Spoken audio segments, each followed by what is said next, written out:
رسول پاک کی شریعت و سیرت کا کیا ہوتا ہے؟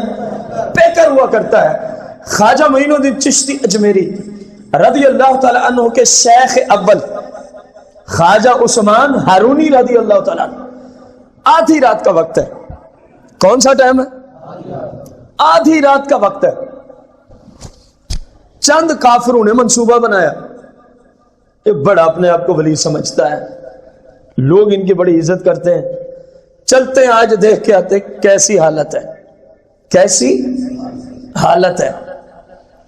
پہنچے آدھی رات کو، گھر سے چلے، نیت یہ تھی، اس کافر نے کہا میں فلاں قسم کی ڈش ان سے مانگوں گا، اگلے نے کہا میں فلاں قسم کی ڈش اور کھانا مانگوں گا، اگلے نے کہا میں فلاں قسم کی ڈش اور کھانا۔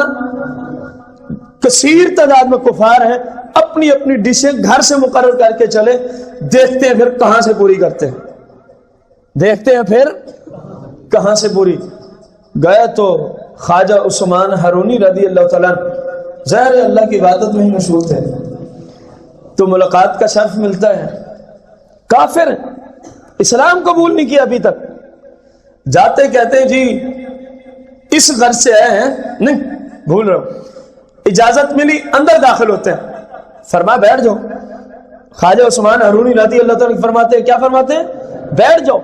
ان کو بٹھایا، جس کے جی میں جون سی ڈش کی خواہش وہاں سے اٹھی تھی گھر سے، جیسے ترتیب بار بٹھایا، وہ کافر اپنی آنکھوں سے دیکھ رہے ہیں، غیب سے ڈشیں اتر رہی ہیں، ہوا سے معلق ڈشیں اتر رہی ہیں، کھانے سے تیار۔ جس کے جی میں جو تھا اس کے سامنے وہی ڈش آ کے زمین میں تشریف رکھتی چلی جا رہی ہے۔ ان کی عقلیں حیران ہیں۔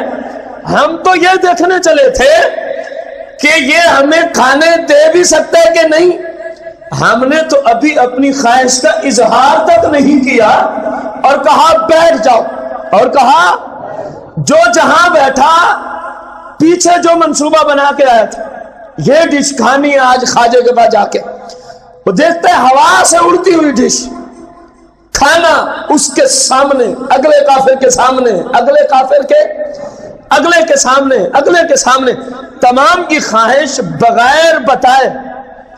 خواجہ عثمان ہارونی شیخ اول خواجہ معین الدین چشتی اجمیری رضی اللہ تعالی عنہ، انہوں نے ان کے سامنے رکھی اور کہا اللہ کے بندو، اللہ کا رزق ہے، بسم اللہ پڑھ کے شروع کر دو۔ اللہ کے بندو، اللہ کا رزق ہے، بسم اللہ پڑھ کے۔ جملے کیا ہیں ذرا دہرائیں گے آپ؟ اللہ کے بندو، اللہ کا رزق ہے، بسم اللہ پڑھ کے۔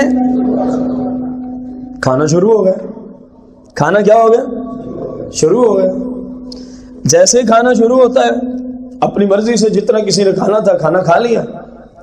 جب کھانے سے فارغ ہوئے تو خواجہ عثمان ہارونی رضی اللہ تعالیٰ فرماتے ہیں، جس رب کا کھانا کھایا وہ اس کی ذات پہ ایمان بھی لے آؤ نا۔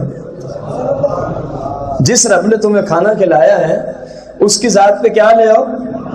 ایمان بھی لے آؤ نا۔ کیا لے آؤ؟ ایمان بھی لے آؤ۔ ان کافروں نے ایک جملہ بولا، ولایت کی نشانیوں میں سے ایک نشانی آ رہی ہے، کہا کہ اگر ہم اسلام قبول کر لیں تو کیا ہم بھی آپ جیسے بن جائیں گے؟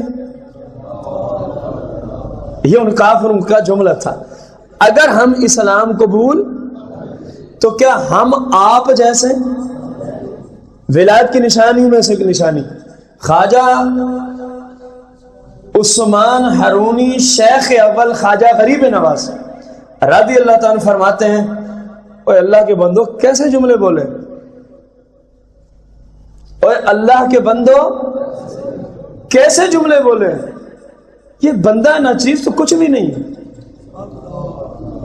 یہ ولایت کی علامت ہے، یہ نیک بندے کی علامت ہے۔ یہ بندہ تم کہہ رہے ہو کہ عثمان جیسے ہم ہو جائیں گے، اور یہ تو کچھ بھی نہیں ہے۔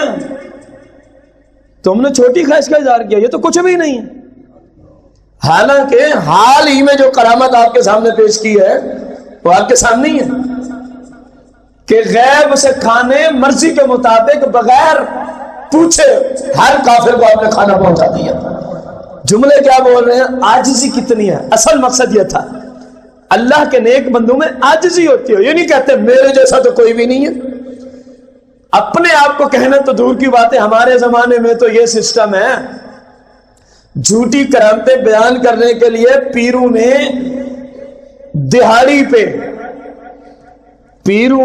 دہاڑی پہ ماہانہ وظیفے پہ ماہانہ تنخواہ پہ جھوٹے مرید رکھے ہوئے ہیں, جو آنے والے لوگوں کو پیر صاحب کی جھوٹی تعریفیں بیان کر کر کے اس کی کرامتیں سناتے رہتے ہیں. اور خواجہ عثمان ہارونی رضی اللہ تعالیٰ نے یہ جملہ بول کے ثابت کر دیا کہ ولایت کا ان کاموں سے کوئی تعلق نہیں ہے, کہ ہمارے پیر صاحب یہ کرتے ہیں, ہمارے پیر صاحب کی یہ کرامت ہے. پیر صاحب کہتے ہیں میرے جیسا تو کوئی ہے نہیں.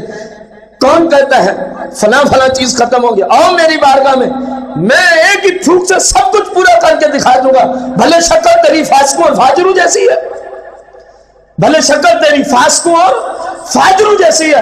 اعلان کرتا ہے مجمع اکٹھا کر لینے سے کوئی ولی بن جاتا ہے, تو پھر کافروں کی کتنی محفلیں جو تیرے مجمع سے بڑے بڑے مجمع اکٹھے کیے ہوئے ہیں.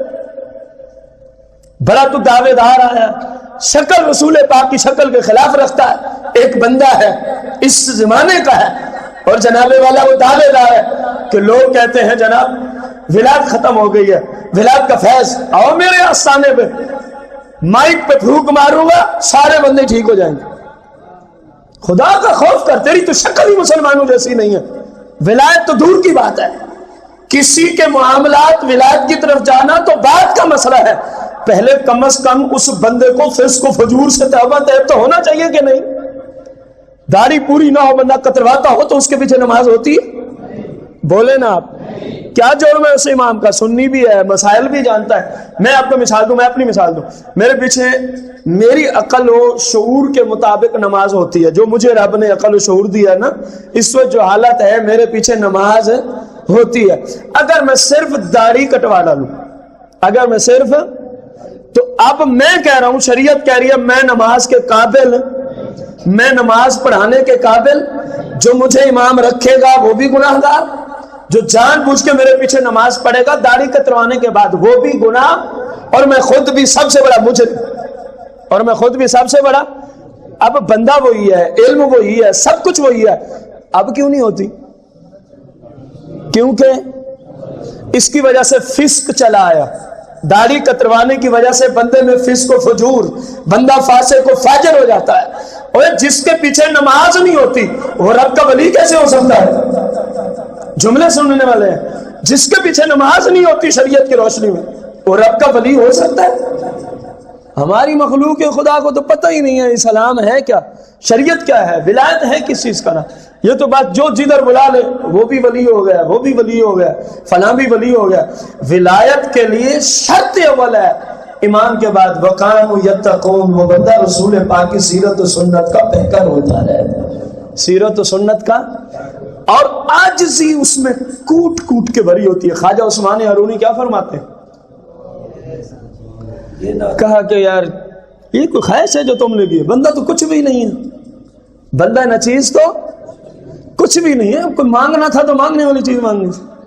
رب چاہے تو مجھ سے کئی ہزار گنا زیادہ تمہیں فقیت عطا فرما دے, یہ تو کوئی مسئلہ ہی نہیں. اسلام میں داخل ہوتے ہیں, وہ سارے کافر آپ کی کرامت کو دیکھتے ہوئے اسلام میں داخل ہوتے ہیں. جیسے اسلام میں داخل ہوئے خواجہ عثمان ہارونی نے بس ایسے ہی ایک نگاہ کی تو ان کا بیڑا ہی پار کر دیا. ادھر کہہ رہے ہیں یہ کچھ بھی نہیں ہے, ادھر کہہ رہے ہیں یہ کچھ بھی نہیں ہے.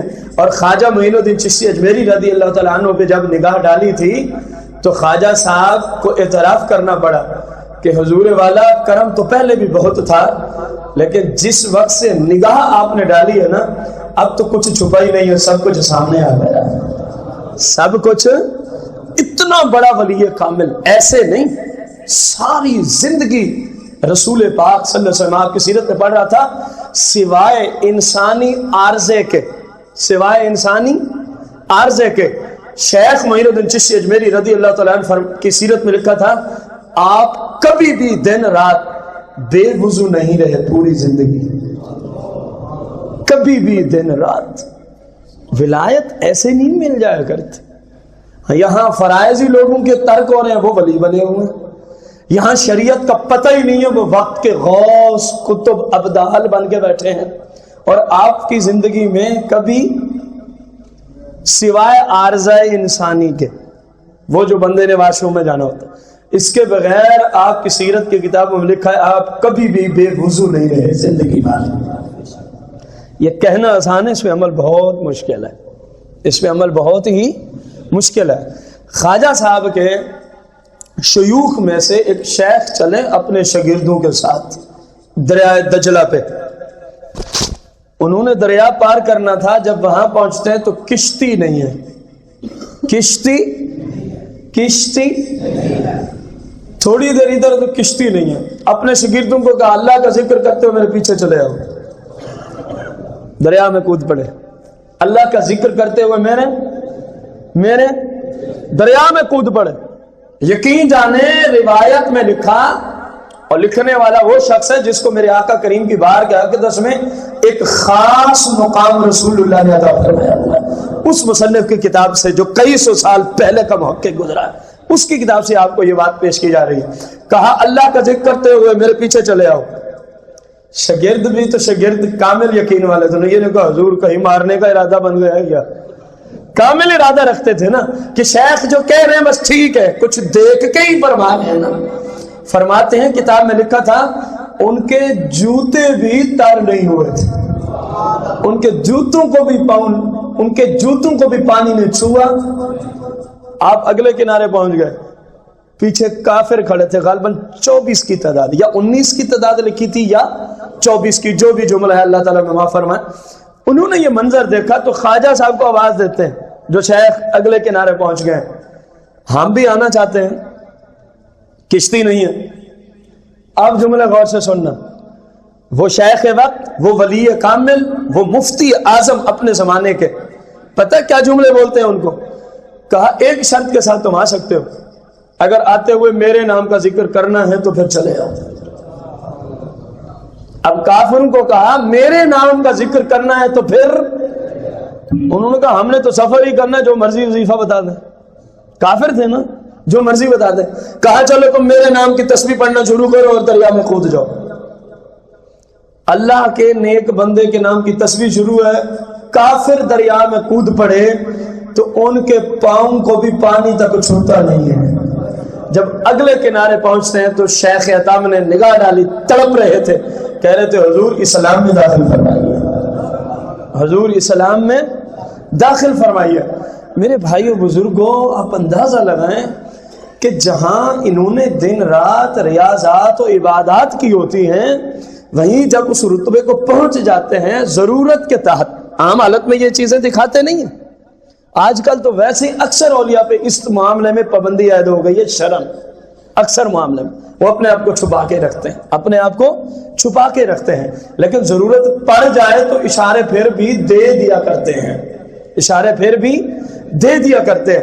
آپ اندازہ لگائیں اس شیخ کے بارے میں جو ان کو کہہ رہے میرے نام کی تسبیح کرو تو دریا تمہیں کچھ نہیں کہے گا، دریا پار کر جاتے تو کلمہ پڑھ کے اسلام میں داخل ہو جاتے، کلمہ پڑھ کے اسلام میں داخل ہے۔ آخری بات، خواجہ معین الدین چشتی اجمیری رضی اللہ تعالیٰ عنہ کو جب مقام مل گیا، خواجہ عثمان ہارونی رضی اللہ تعالیٰ عنہ کے بیعت ہو گئے، آپ کو یہ سارے مقامات مل گئے، تو خانہ کعبہ میں آپ موجود تھے، اور آپ کو میں نے پچھلے آپ کے عرس میں بتایا تھا، بلکہ آپ کی کرامات خواجہ غریب نواز کے موضوع پر، کہ خواجہ صاحب عشاء کی نماز اجمیر میں پڑھاتے تھے اور اس کے بعد قدم اٹھاتے تو ڈائریکٹ کعبہ شریف پہنچ جایا کرتے تھے، اور صبح پھر اجمیر میں آ کے باجماعت نماز پڑھایا کرتے تھے، باجماعت نماز کعبے میں۔ آپ فرماتے ہیں میں موجود تھا تو غیب سے آواز آتی ہے اے حسن، آپ کا نام جو ہے کتب کے اندر حسن ہے،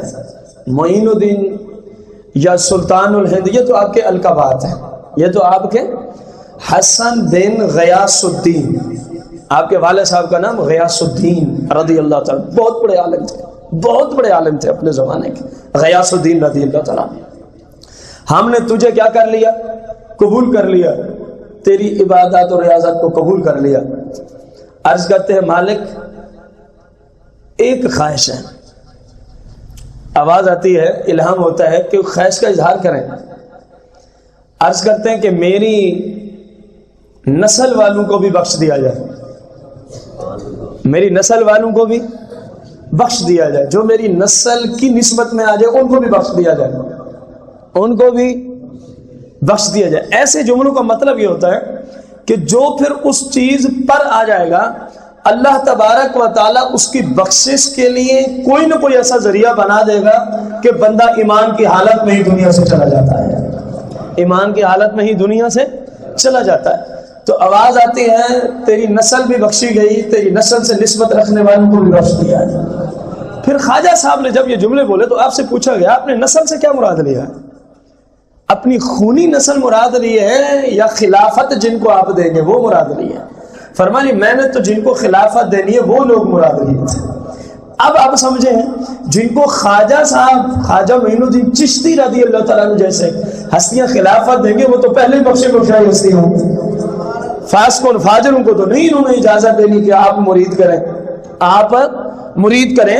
اجازت دینے میں ایک خصوصی فیض چلتا ہے، ایک خصوصی اس بزرگ کی اجازت کی وجہ سے سارے بزرگ اس بندے کی طرف متوجہ ہو جاتے ہیں، فیض پہنچانا شروع کر دیتے ہیں۔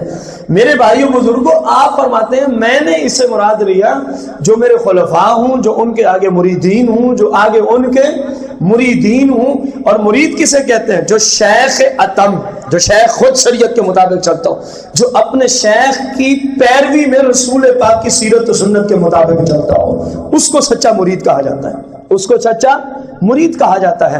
تو الحمدللہ اس روایت کے مطابق کیونکہ ہم بھی خواجہ صاحب سے محبت کرنے والوں میں شامل ہیں، اسی لیے تو آج آپ کا عرس منائے بیٹھے ہیں۔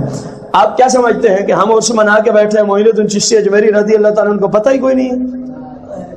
انہیں پتہ ہے کون کون میرے عرس میں شامل ہے، کون کون یہاں میرے مناقب میرے شیوخ کے مناقب سن رہا ہے۔ یار بہت سارے دلائل ہیں، ایک چھوٹی سی دلیل حدیث مبارکہ ہے جب تم کسی کو تحفہ دیتے ہو یا اس طرح مفہوم ہے حدیث کا ایک دوسرے کو تحفے دو تو ان کی برکت سے اللہ تعالیٰ دلوں میں محبت پیدا فرما دیتا ہے، اللہ تعالیٰ دلوں میں۔ اب ہم یہ جو کچھ بھی کر رہے ہیں یہ سارے کا سارا تحفے کے طور پہ خواجگان خواجہ اجمیر کی بارگاہ میں ہم پہنچیں گے دعا پہنچائیں گے دعا میں یا نہیں پہنچائیں گے کہ یا اللہ جتنے ثواب ملا آپ کے مشائخ اور آپ کی بارگاہ میں۔ اور قبر والے مزار والے کو آپ جو اصالے ثواب کرتے ہیں وہ کتنا خوش ہوتا ہے اس تحفے سے؟ ایک بندے کو پوری کائنات کا مالک بنا دیا جائے، اتنا خوشی اس کو نہیں حاصل ہوتی جتنا آپ کسی کو اصالے ثواب کا تحفہ بھیجے، جب اس کی بارگاہ میں تحفہ پہنچتا ہے جتنا وہ خوش ہو جایا کرتا ہے۔ آپ اندازہ لگائیں جب آپ خواجہ صاحب کو اصالے ثواب کا تحفہ پیش کریں گے تو آپ کی بارگاہ میں ہمارا تحفہ پہنچے گا۔ اور حدیث مبارکہ ہے جو جس کو تحفہ دیتا ہے وہ اس سے محبت کرنا شروع کر دیتا ہے۔ الحمدللہ ہم تو کرتے ہی کرتے ہیں۔ مسئلہ کہ حقہ اہل سنت والوں اتنے خوش نصیب ہو، کبھی کس ہستی کو اصالے ثواب کرتے ہو تو کبھی کس ہستی کو اصالے ثواب کرتے ہو۔ اور اس حدیث کی روشنی میں جب تم نے نفوس قدسیہ کو اصالے ثواب کیا تمہارا تحفہ رب نے ان تک پہنچایا۔ اور حدیث کہتی ہے جس کو تحفہ دو تو وہ بندے سے کیا کرتا ہے؟ محبت کرتا ہے۔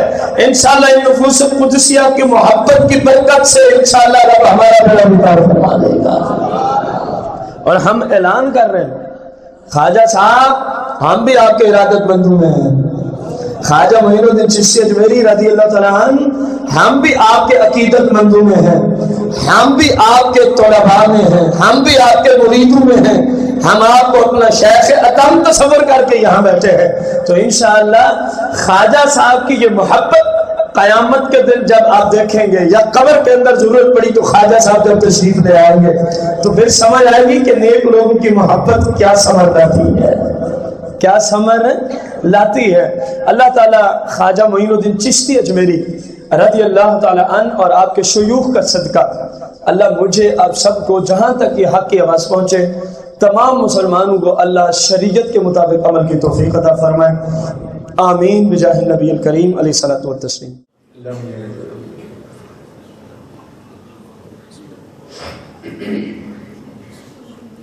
اللہ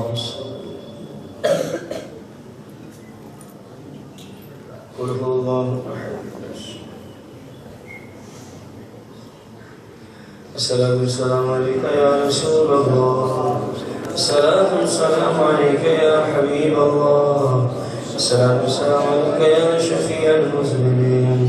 الصلاة والسلام عليك يا رحمة للعالمين. بسم الله الرحمن الرحيم. اللهم صل على سيدنا محمد كما تحب وترضى. يا الله يا رحمن يا رحيم يا أرحم الراحمين. يا أرحم الراحمين يا أرحم الراحمين.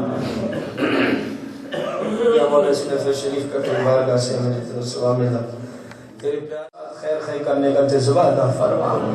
خواجہ صاحب کا عشق رسول کا صدقہ ہمیں بھی محبت رسول کا جذبہ عطا فرما.